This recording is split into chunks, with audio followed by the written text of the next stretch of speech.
Hi, are you here like immediately after the last video? Because guess what? It's literally been like 12 seconds since I finished that one. So anyway, we're going to talk about microtransactions and how microtransactions fit into everything. And first of all, let me talk a little bit about the history of microtransactions. Microtransactions have been a whole lot of different things for a while. Initially, microtransactions were about credit card fees. If somebody wanted to buy something with a credit card, you may or may not recall this. If you're old enough, you will remember that once upon a time, in order to buy something with a credit card, you needed to make a purchase of a certain amount. Like originally, the minimum credit card purchase was $50, and after some time, it dropped to $20 or $25, and then eventually it got to a point where you didn't need to have a minimum purchase with credit cards because it was actually like cost effective to do a credit card purchase. But it was only cost effective above a certain amount. It was always above a certain amount. Once upon a time, if you charged less than $50, the retailer didn't want to take credit. They didn't want to take a credit card for that because a $50 sale would not give him enough profit to pay for the credit card processing.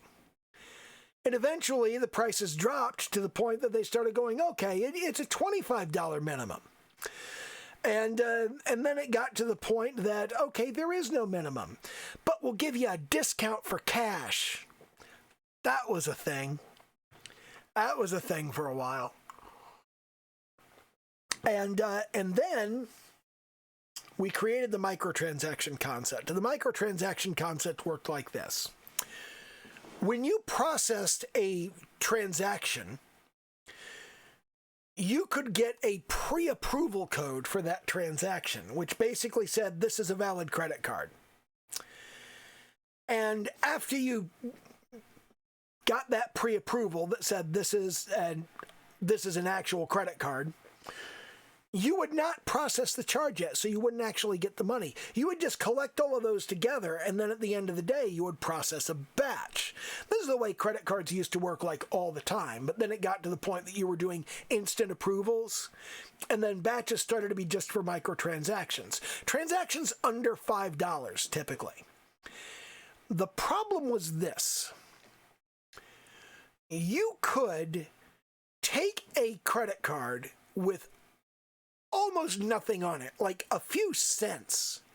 You could take a credit card to one place after another, after another, after another, and charge less than $5 on it every time. And it would pre-approve and say, yes, that is a valid credit card.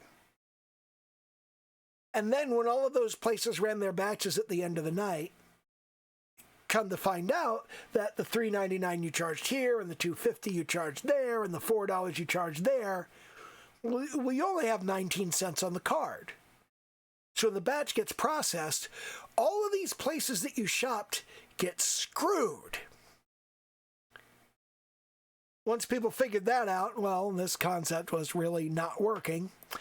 And we started getting a new kind of pre-authorization where the pre-authorization, you would pre-authorize for an amount and it would come back and say, yeah, they have that and we're holding that so they can't spend it. We're not going to let them spend it.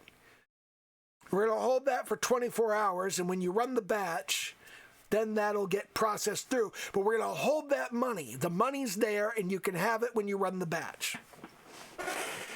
And of course, the problem is that people would go and they would run their credit card someplace and they would go, oh, yeah, that card's approved.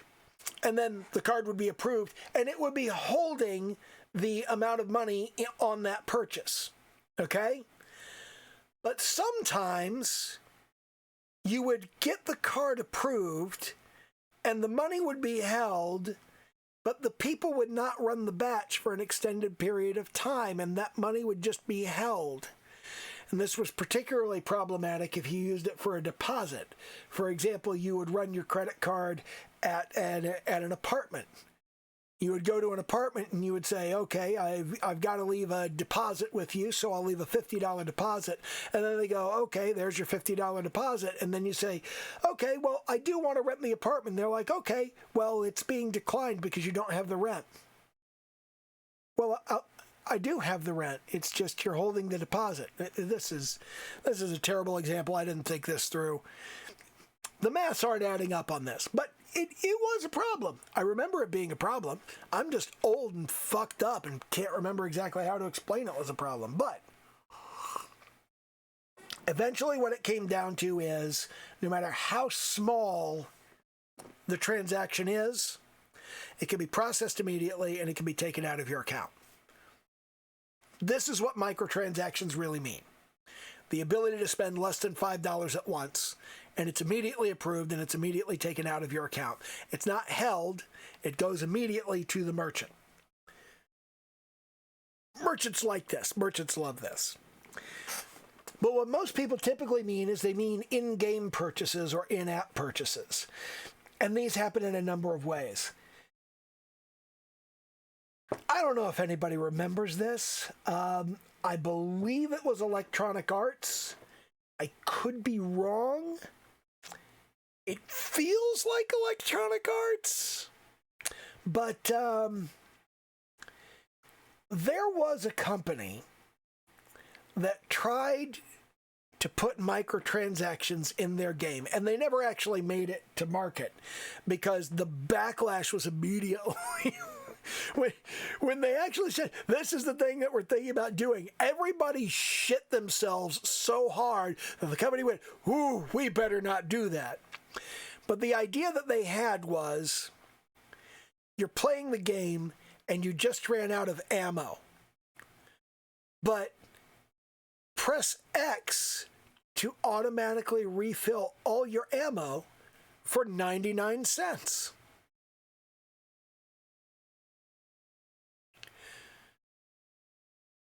This is such a goddamn terrible idea.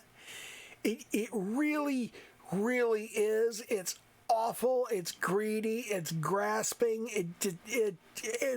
There's so many awful things about this idea. So that was scrapped.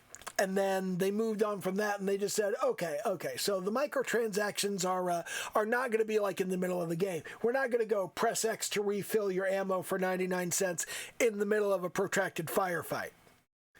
Instead, we'll go refill your ammo for 99 cents whenever you want and just go through these 4 menus.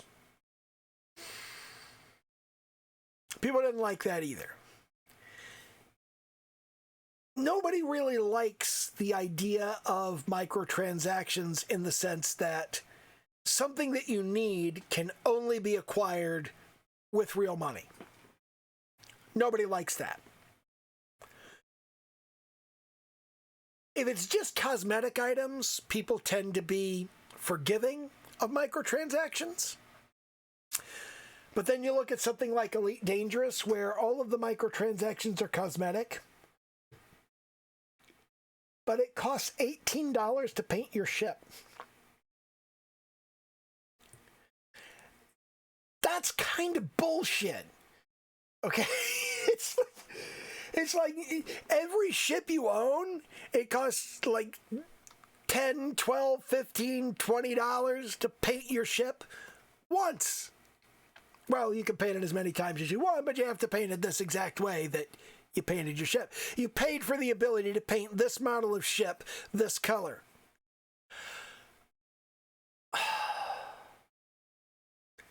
That's fucking awful. It really is.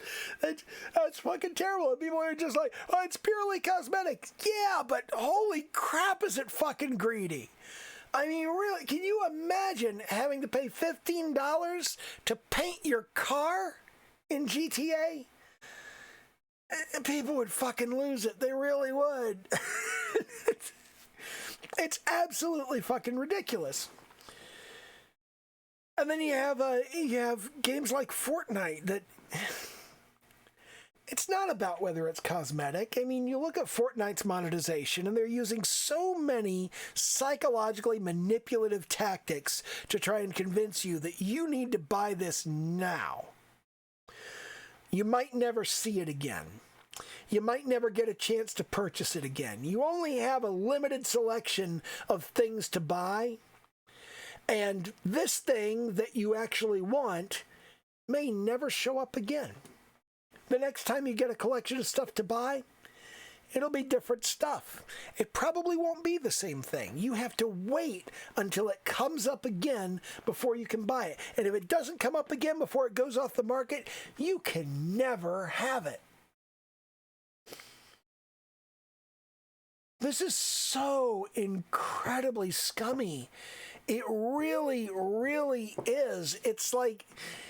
It is loot boxes. It's an optional loot box. At the end of every level, you get a loot box, and you can either buy the shit in it or not. But this is potentially the only time you see the stuff in your loot box. It's the most awful, manipulative, terrible idea, and it's targeted so squarely at young people who don't know any better, and it's awful. Team Sweetney is the fucking devil, and I really, really dislike Epic Games right now. And then you've got EA, who is just flat out doing... They're gambling. They're fucking gambling. Everybody knows they're gambling. And then you have Rockstar with shark cards. These are really basic and simple, and they're exactly the kind of thing that I would be doing in Groping Festival with the microtransactions there. It's just a question of, if you do not want to spend the time collecting the currency, you can buy it. It would take you 4 hours to collect all of this currency, or for $3, you can just have it right now. Rockstar has things a little bit differently. They have a $1.25 million shark card for $20. $1.25 million is about what you get from running the Cayo Perico heist once. It's about what you get from running all of the various motorcycle businesses for 10 hours. It's about what you get from doing warehouse missions for probably about the same 8 to 10 hours, I'd guess. And surprisingly, it's the same for VIP work. Headhunter and Sightseer missions, if you alternate those back and forth for 8 to 10 hours, that's about $1.5 million. So, Rockstar is basically saying that's worth $20.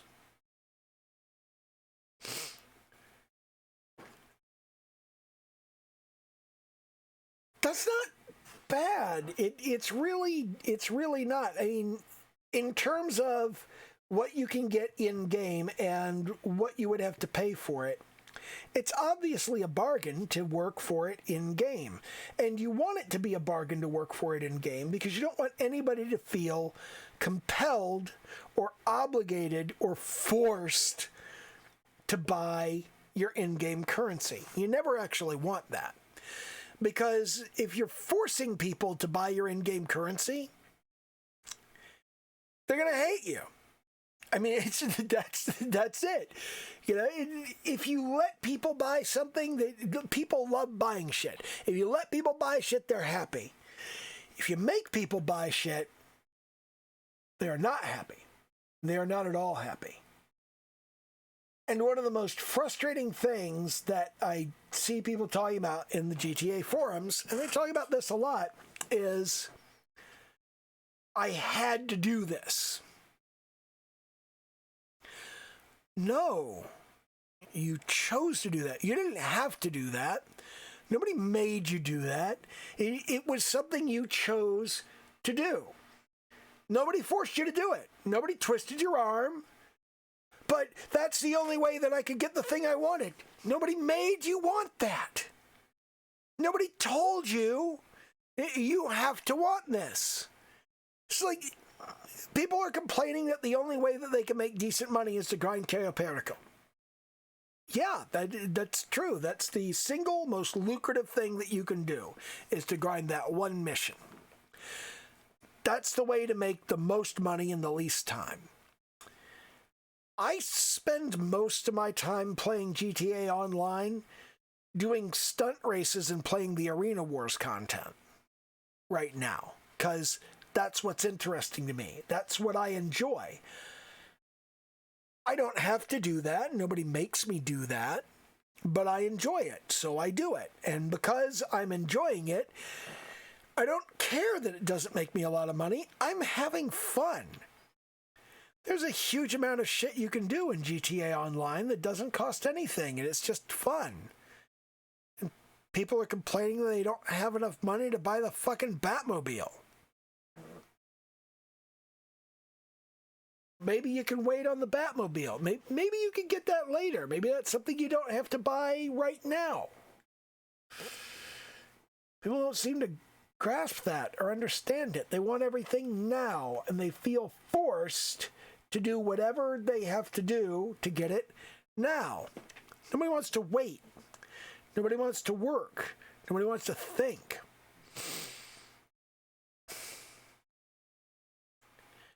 And that's really frustrating for me, because I see these people that are complaining and they're going, that's bad design. It's bad design that I decided to do the thing that I did and I didn't like it. No, you're stupid and make bad decisions. It's not bad design. It's the same thing with microtransactions. If microtransactions are done properly, you never feel forced to buy anything. One of the most important things to do whenever you have a premium currency that people have to spend money for in your game, which Groping Festival is going to have. It's going to have regular panties, it's going to have special panties, and it's going to have diamonds, or rubies, or emeralds, or some kind of gems, or jewels. It's going to have something. It's going to have something that you buy. And the thing that you buy, you need to be generous with that. You need to give out a lot of it. And there are a couple of reasons you want to do that. One of the reasons you want to do that is so people don't feel forced to buy it. And the sneaky, insidious reason you want to do that is you want people to get used to spending it. You want people to get accustomed to the idea of, sometimes I need gems to buy something. Oops, I need gems to buy that. I need some more gems. I can either wait until I get the gems, or I can buy some. You want people accustomed to spending your premium currency, so they will want to buy it.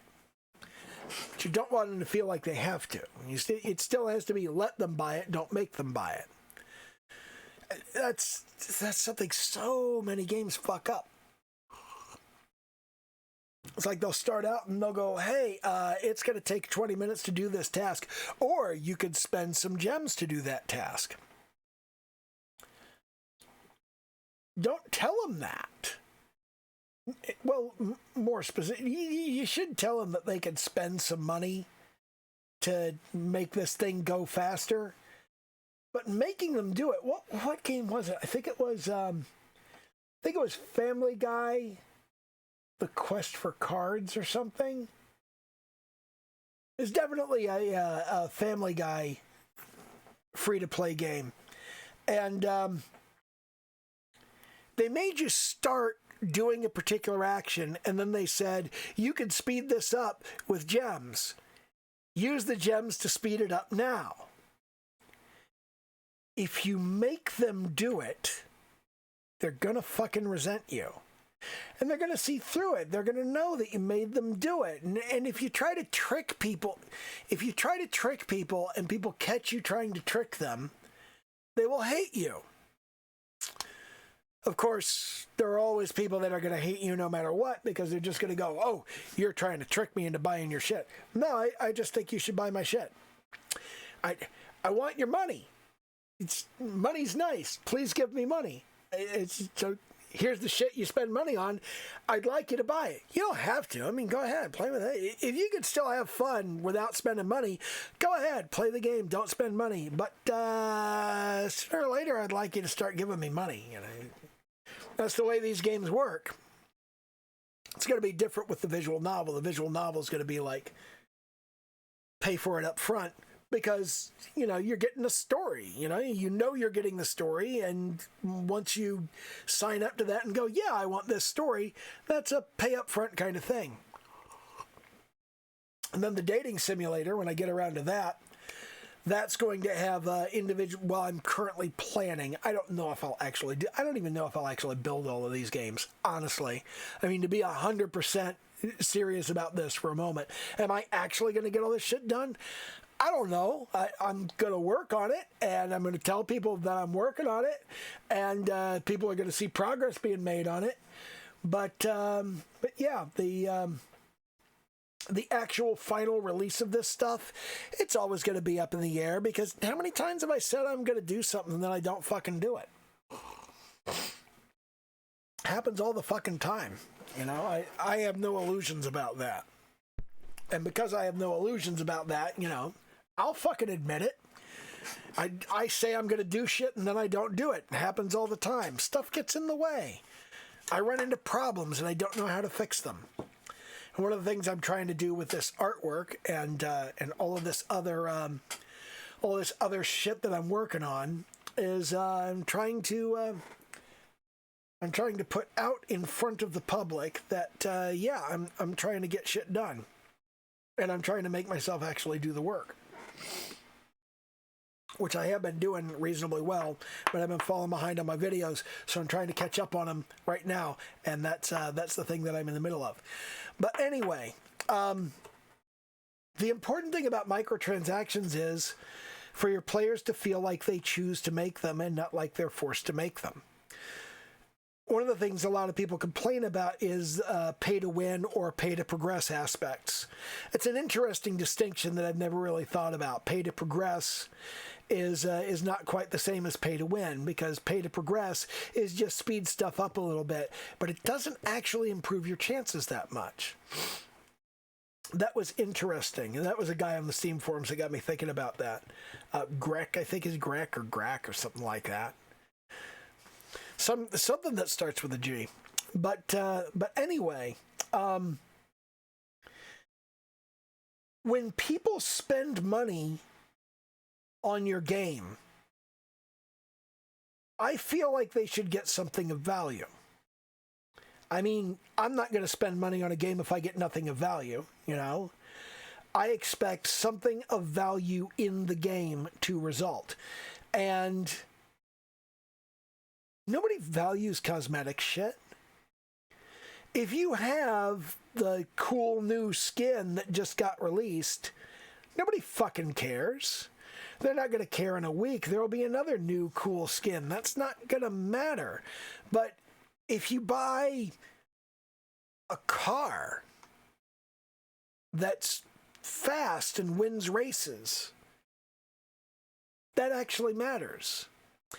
I think it's important when people spend real money on your game that they get something or other that actually impacts their ability to perform in the game. They're not paying you just for the sake of paying you so they can put on a little headband that said, I gave Caliban money. What they should be doing is paying for something that actually makes a difference in their game, paying for something that they want, paying for something that encourages them to keep doing what you want as the developer, which is for them to keep playing your game. So they'll buy more shit, because face it, that's what we're after here. Okay, we're after the sales, we're after the money. If we weren't after the money, we would just be releasing the games for free and there wouldn't be any monetization in them. But the money is one of the reasons we do that, because that gives us a window into what people like and what people want. And that's the important thing about microtransactions is your players need to get something of value. It needs to be worth more to them than the money they actually spend. And you need to let them buy it and not force them to buy it. Those are the important things.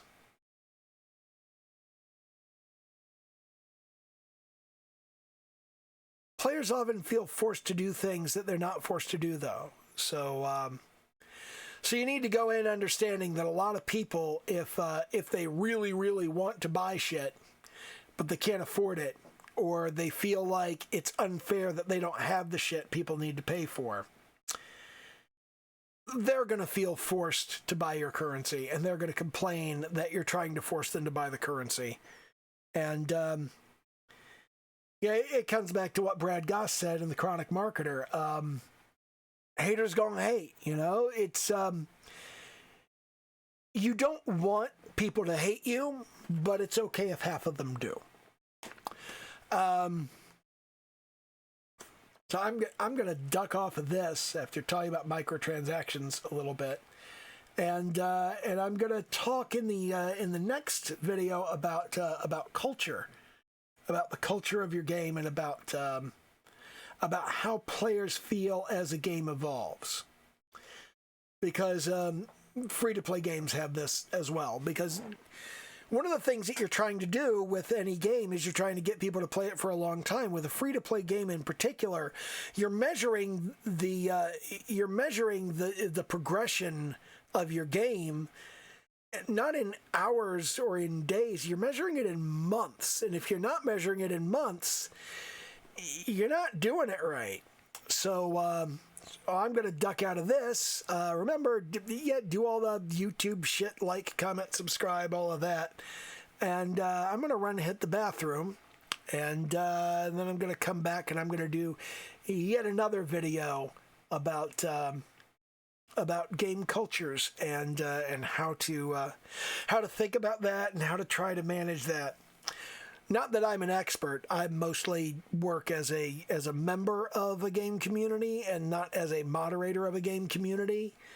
So I'm mostly going to be talking about what I see as a member and what I think you should do as a moderator, not so much what has worked for me in the past. I can kind of talk about how to moderate communities, but I've never managed or moderated a community dedicated to just one game. So I don't know how applicable this is. It's just, you know, that's what I know, so that's what I'm going to talk about, because that's all you can do, you know. So anyway, I'll be back to start the third immediate video on game design and development shit in just a minute.